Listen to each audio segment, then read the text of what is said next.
Voy a leer la Biblia en la primera carta del apóstol Pedro, el capítulo 2, versículo 24.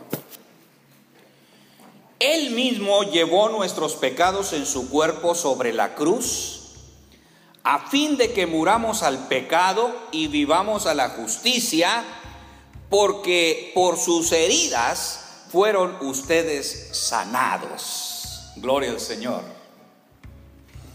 La pregunta más importante del pecador es: ¿por qué murió Cristo? ¿Por qué murió el Señor? Yo creo que la respuesta usted la tiene. Porque si alguien le dice: ¿por qué murió Jesús? ¿Cuál es su respuesta? En su mente está inmediatamente: murió para salvarnos. Murió por los pecados de la humanidad. Murió para que tuviéramos salvación. Mientras que otros se ocupan en investigar tantas cosas. Usted que entra a internet se da cuenta que hay información donde ciertos investigadores tratan de alejar la fe del creyente en Cristo Jesús. Y en estos días se multiplican las investigaciones, todo para criticar, otros para decir: está equivocado el pueblo cristiano. Otros señalan y dicen: Jesús no fue crucificado como enseña la iglesia. Jesús fue colgado en un madero. Mientras algunos se entretienen en una y otra cosa, mientras a algunos les interesa más los objetos, Dios quiere que su pueblo siga viendo únicamente a Jesús. Lo más importante no es dónde, ni sobre qué, ni en qué posición. Lo más importante, mi hermano, mi hermana, es Cristo Jesús. Si fue una cruz, si fue un madero, mi hermano, una cruz sin Cristo no tendría importancia, no tendría valor. Y si fue un madero, si fue un palo recto, sin Cristo no dejaría de ser solamente una pieza de madera. Para nosotros lo más importante es Cristo Jesús. No la cruz, no el madero, no el lugar. Cristo, el Señor. El propósito de su vida aquí en la tierra tiene mucho significado. Desde que nació, Él quería, Dios quería ser visto, ser oído y ser creído en el mundo. Dice la Biblia que Dios tuvo que hacerse carne, siendo espíritu, siendo invisible, se hizo visible, se humilló, se presentó como un hombre, pasa por todo el proceso humano, por todos los padecimientos y por último es muerto. Pero desde su nacimiento, la vista del hombre estaba y sigue siendo Cristo. El objetivo de la vista del hombre, para que todos vean a Dios manifestado en carne. Cuando Jesús nació, nadie sabía que había nacido. Estaba por ahí en un pesebre. Vinieron unos magos, le preguntaron al rey dónde habría de nacer el Cristo. No sabía. Pero cuando los magos por fin supieron y una estrella les iba guiando hasta donde estaba Jesús, llegaron hasta el lugar preciso y dice la Biblia, y vieron al niño. Dios se presenta en cuerpo para que lo veamos. Y el hombre lo vio. La gente que vive en ese tiempo vio a Jesús. Desde su nacimiento, los magos vieron al niño. Otras enseñanzas han quitado la vista del hombre de Jesús, porque hay una gran parte del mundo cristiano que ya no es Jesús el que está llamando la atención, ya son otros seres. Yo creo que el mensaje hubiera sido diferente si la Biblia dijera: cuando llegaron los magos, vieron a José, vieron a María y los adoraron. No dice así. Dice que vieron al niño y postrándose lo adoraron y ofrecieron presentes: incienso, oro y mirra. Esto es interesante, porque así como la ciencia, así como la investigación, también la religión trata de que el ser humano hoy desvíe su mirada. Y la Biblia dice que pongamos nuestra vista en Cristo Jesús. Ahora es ver por la fe. Luego viene el ministerio, y allí está un grupo de discípulos. Ahí está el pueblo, ahí están los judíos, ahí están los romanos, y todos lo veían. Y no solamente lo veían hacer milagros, también oían sus enseñanzas y se admiraban de su enseñanza, y muchos lo oían. No todos lo entendían, porque se acerca un maestro de Israel en cierto momento, le hace algunos cuestionamientos, y Jesús le dice: eres tú maestro de Israel y no entiendes las cosas que yo enseño, porque las cosas que yo enseño tienen que ver con lo espiritual. Por esto muchos no lo entendían, aunque lo oían. Dios viene para ser oído y para ser visto, pero también Dios viene para ser creído en el mundo. Pero no todos lo podían creer. Mayormente aquellos que tienen que usar forzosamente la razón para creer. Y Dios nos presenta la fe, ese elemento divino que no se puede razonar. Cuando alguien empieza a razonar, la fe no llega a ninguna parte. Por esto muchos hombres de ciencia quieren explicar desde el razonamiento humano y no pueden, porque la fe no se razona, solo se acepta, solo se cree. En su nacimiento es visto, en su ministerio es visto y oído, y después de su ministerio viene su muerte. Y en su muerte, sea en la cruz o sea en un madero, todos lo están viendo y a la vez están escuchando las últimas palabras antes de morir.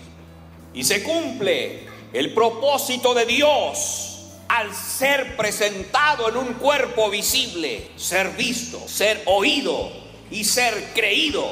Eso sería lo más importante para aquellos que vivieron físicamente los tiempos de Jesús desde su nacimiento hasta su muerte, como para nosotros después de 20 siglos. Así como allá, unos creían y otros no. Unos lo veían. El profeta Isaías dijo: lo veremos, pero sin atractivo para que lo deseemos, despreciado y desechado entre los hombres, varón de dolores, experimentado en quebrantos.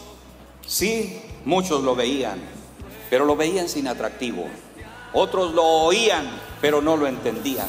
Dios quiere ser visto y oído y entendido hoy por nosotros. Y es bueno que en esta hora, mi hermano, pensemos por un momento en su muerte. ¿Por qué murió Cristo? ¿Cuál es su propósito? Ya lo dijimos, salvarnos. Hay algo más, mi hermano, mi hermana, que casi no se dice. La muerte de Jesús va más allá de la salvación. Algo que también tiene que ver con nuestra existencia aquí en la tierra. Dios ha tenido para nosotros una voluntad que el apóstol Pablo la descubre y dice que es una voluntad buena, agradable y perfecta. Esa voluntad se presenta en un pacto. Vamos a decir que todas esas riquezas de la voluntad de Dios, buenas, agradables y perfectas, quedan escritas en un testamento. Usted sabe para qué sirve un testamento. Y empieza a darse lectura al testamento y todos interesados. Pero en este momento, mi hermano, veamos que desde el principio Dios manifiesta su voluntad y dice desde el Antiguo Testamento: Mi voluntad para ustedes es de bienestar, es de bendición, no de maldición, es de paz, es de salud. Mi hermano, ponga mucha atención en esto. Esa voluntad, Cristo Jesús viene a manifestarla. Un espíritu no podría morir, pero viene Cristo Jesús. Y la única forma de que usted y yo fuésemos beneficiados y para que el testamento se abriera, alguien tenía que morir, el testador. La Biblia dice, el escritor a los hebreos, porque sin muerte del testador no hay beneficios. Y Cristo Jesús, el Dios manifestado en carne, ahora Dios en un cuerpo, muere, y muere por amor de nosotros, y muere para que la voluntad de Dios sea dada a conocer, para que se abra el testamento, para que los hijos de Dios sepamos qué contiene. Muere para tener derecho a su herencia. Muere para que todas las promesas del antiguo pacto se cumplan. Mire, tome en cuenta esto. El hombre a través de generaciones ha vivido con diferentes beneficios. Primero, estando en esclavitud, saliendo de la esclavitud, vive por la misericordia de Dios. Una misericordia de Dios que es igual para todos, cristianos y no cristianos. Una misericordia de Dios que se manifiesta solamente en necesidades. El pueblo tenía sed, clama la misericordia de Dios y Dios le da agua. El pueblo tiene hambre, pide que la misericordia de Dios se cumpla y Dios le da de comer y les da carne en el desierto. Están los enfermos, tienen necesidad de salud y gritan por la misericordia de Dios. Jesús, hijo de David, ten misericordia de mí. Mi hermano, tal vez en este tiempo a alguien le parezca muy grato vivir de la misericordia de Dios. Pero quiero decir que si alguien está esperando solo la misericordia de Dios, está solamente expresando necesidades para que el Dios misericordioso manifieste su misericordia dándome lo que necesito. Pero pasa el tiempo del desierto y el pueblo llega a la tierra prometida. Tiene las promesas de Dios, las promesas no cumplidas, la voluntad de Dios no cumplida.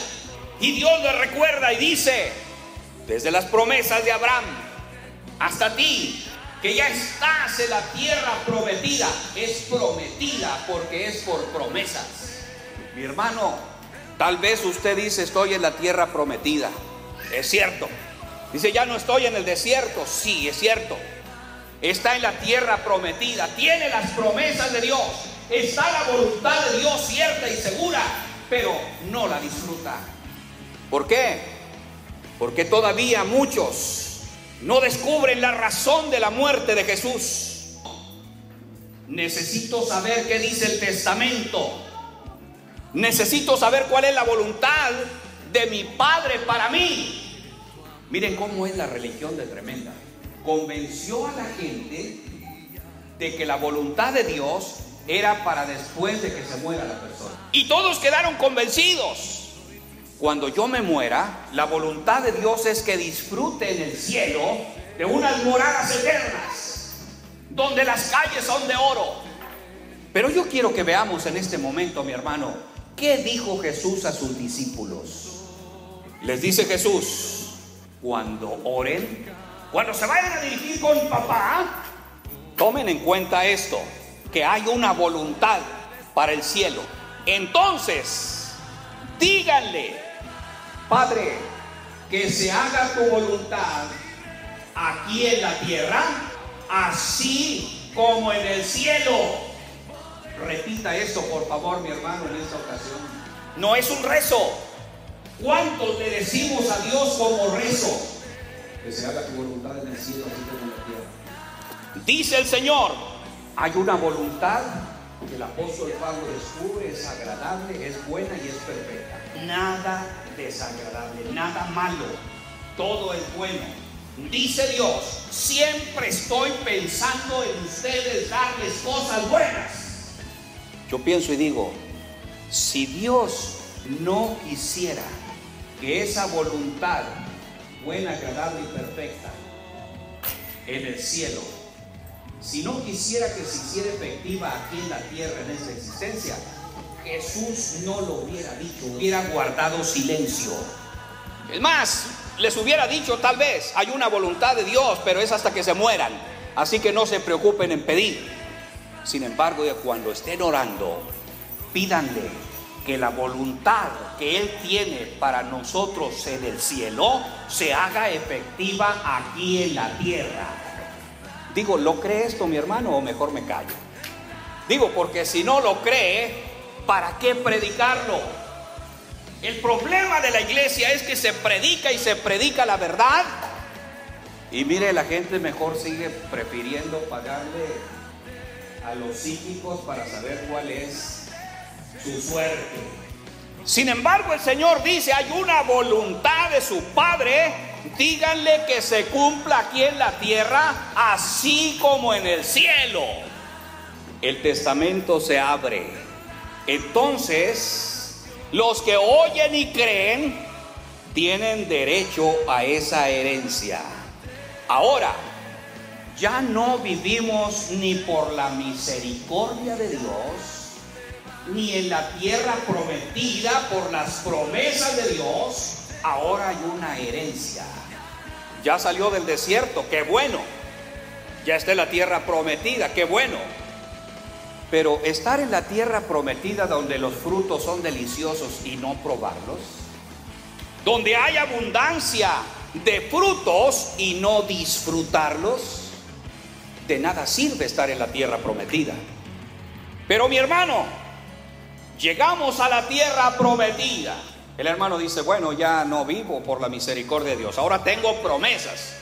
Dios le dijo a Abraham, en ti serán benditas todas las familias de la tierra. Y yo vivo por esas promesas porque estoy en la tierra y soy de una familia y espero de las promesas del Señor.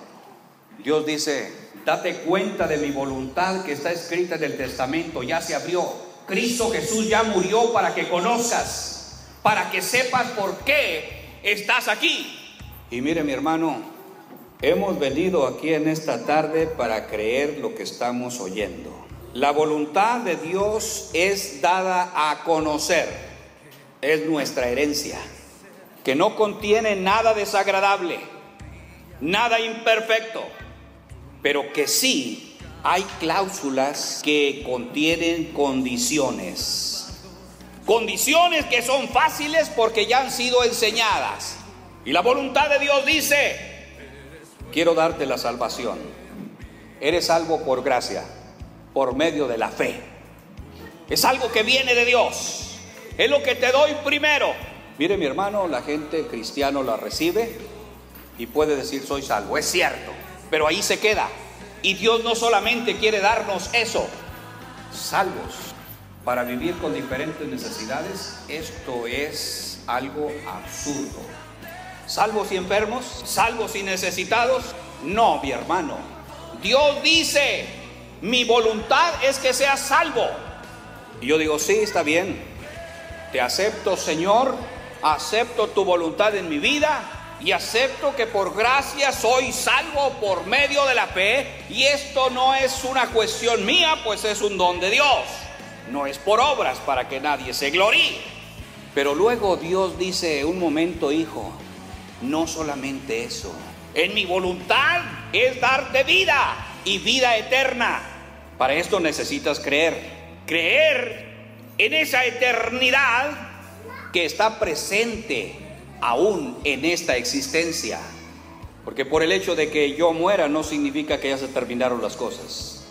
Dios dice, en mi herencia te doy vida eterna.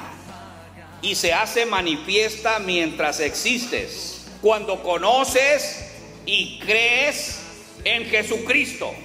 Porque la Biblia dice en San Juan, el que cree en el Hijo tiene vida eterna. Esta es la voluntad del que me envió, dice el Señor, que todo aquel que ve al Hijo y cree tiene vida eterna. Tenemos que entender lo que es esto. Lo más grande que Dios nos hereda es la vida eterna. Ahora ya no estamos viendo a Jesús físicamente como aquellos hace 20 siglos, ni lo oímos físicamente de sus labios, pero nos queda algo muy valioso, que es el creer. Ahora vivimos por la fe. Esto es lo que el diablo quiere destruir, la fe. Si el diablo logra destruir la fe, mi hermano, la persona está acabada. El cristiano está acabado. Sigue siendo solamente parte de un grupo en una iglesia grande o pequeña que cantan, que hacen ruido. Pero nuestros ojos no lo ven como lo vio Pedro, como lo vio Juan, como lo vieron los judíos de aquel tiempo. Nuestros oídos no lo oyen como lo oyeron aquellos. Pero nos queda lo más valioso, que es la fe. Y por ese creer, por esa fe, Dios nos dice, aquí está el testamento, vale la pena que cumplas las condiciones. Y cumplir las condiciones, mi hermano, mi hermana, es el gran reto. Tengo un gran reto en esta vida cristiana. Tal vez no es el creer, porque creo. A veces nos quedamos ahí en eso, creo. Y sí cree, es cierto, es sincero. Sí, usted es agradable al Señor porque cree, porque sin fe es imposible agradar a Dios, es de su agrado. A Dios le agrada tenerlo como hijo. Pero tiene que cumplir las condiciones que son fáciles, porque ya están enseñadas. Cuando no está enseñado, pues todo es complicado. Pero cuando alguien tiene la enseñanza, todo es fácil. Y mire, sin fe se nos haría imposibles las cosas que Dios nos señala en su testamento que debemos cumplir, las condiciones que debemos cumplir para que se empiece a entregar la herencia. Mire, San Mateo 19:29 dice así, escúchelo por favor: cualquiera que haya dejado casas, sigue, y hermanos, o hermanas, o padre, o madre, o mujer, o hijos, o tierras, por mi nombre, recibirá 100 veces más y heredará la vida eterna. Aquí a veces nuestra mentalidad nos traiciona y nos lleva a lo físico. Pero Jesús dijo, las palabras que yo os he enseñado son espíritu y son vida. Por esto Jesús hablaba así. Decía el maestro, yo te voy a seguir, pero deja que primero entierre a mis padres. Deja que los muertos entierren a sus muertos y tú anuncia el reino de Dios. Condiciones. La fe es espiritual. Tenemos que atender las condiciones porque estamos ya en un lugar afortunado, en una posición afortunada. Ahora Dios dice, yo te voy a dar una gran cosecha de vida eterna por siempre, aquí en la tierra y fuera de la tierra, en el cielo, en lo físico y en lo material y en lo espiritual. Es eterno. Pero tienes que estar sembrando para el espíritu. Siembra para el espíritu para que coseches la vida eterna. Y seguimos, otra condición más. Tienes que aborrecer tu vida. El testamento ya está abierto. Aquí están las condiciones. Ahora te falta aborrecer tu vida. El que aborrece su vida en este mundo, dice Dios a través de su palabra en San Juan, para vida eterna la guardará. El que aborrece su vida. Mire, mi hermano, a veces amamos tanto las cosas que hacemos o que hemos hecho, que nos hacemos presumidos. Yo he hecho esto. Si no fuera por mi vida, si no fuera porque yo vivo, los demás no tendrían nada. Decía el apóstol Pablo, estimo todas las cosas, todo lo que he hecho lo tengo como basura. Eran cosas grandiosas. Dice el apóstol Pablo, pues es como basura, porque hay algo superior que debo alcanzar. El que ama más su vida la perderá, pero el que aborrece su vida en este mundo para vida eterna la guardará. Mi hermano, hay 3 decisiones del Espíritu que se centran en Jesús: creer, ver, oír. Creer en su voluntad y cumplir sus condiciones. Créelo, hermano, cumple las condiciones, no son difíciles, porque tienen que verse desde la vida espiritual. Sembrar para el Espíritu, para cosechar vida eterna. Y la vida eterna no hay un paréntesis, porque si no fuera eterna, como quitar de esa eternidad la existencia que estamos viviendo, como si lo que existimos no perteneciera a la eternidad. Y entonces dice el hermano ya convencido: hasta que me muera disfrutaré de salud, hasta que me muera disfrutaré del bienestar espiritual, hasta que me muera tengo derecho a la herencia.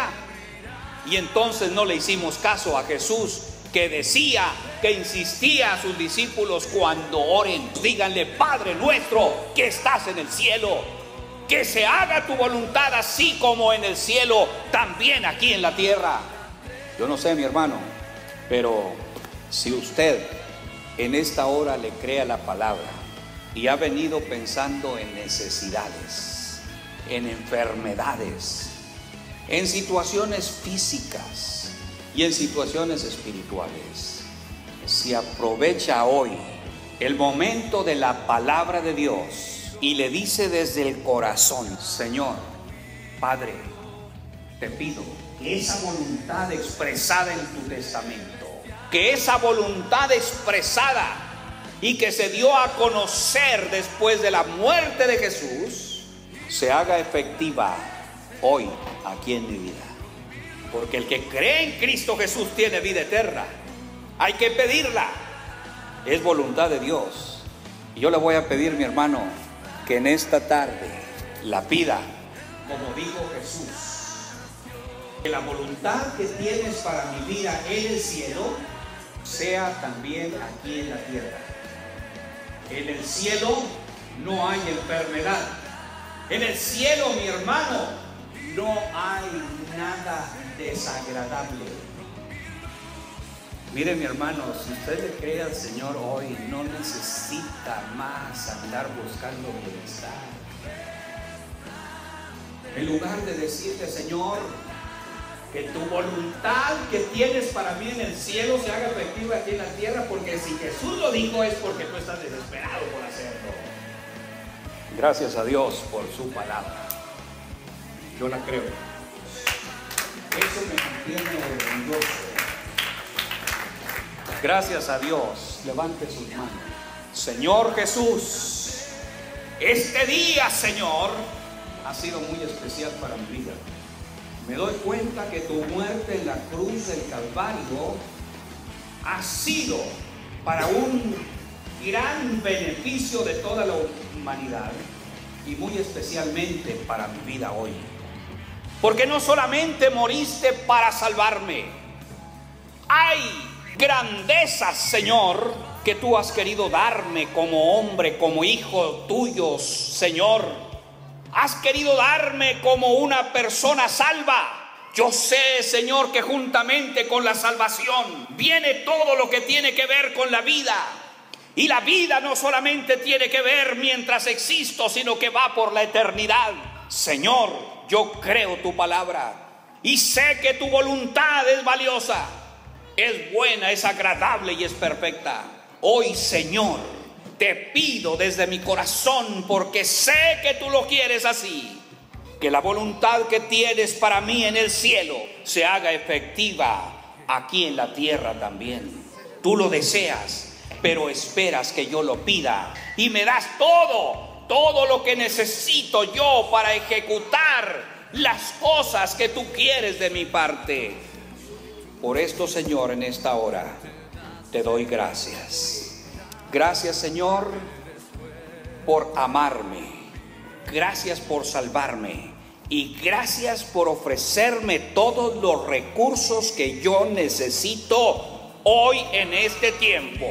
Hoy, Señor, me dispongo a recibirlo en tu nombre, Jesús. Bendito por los siglos. Aleluya. Gloria a Dios. Hay bendición, mi hermano.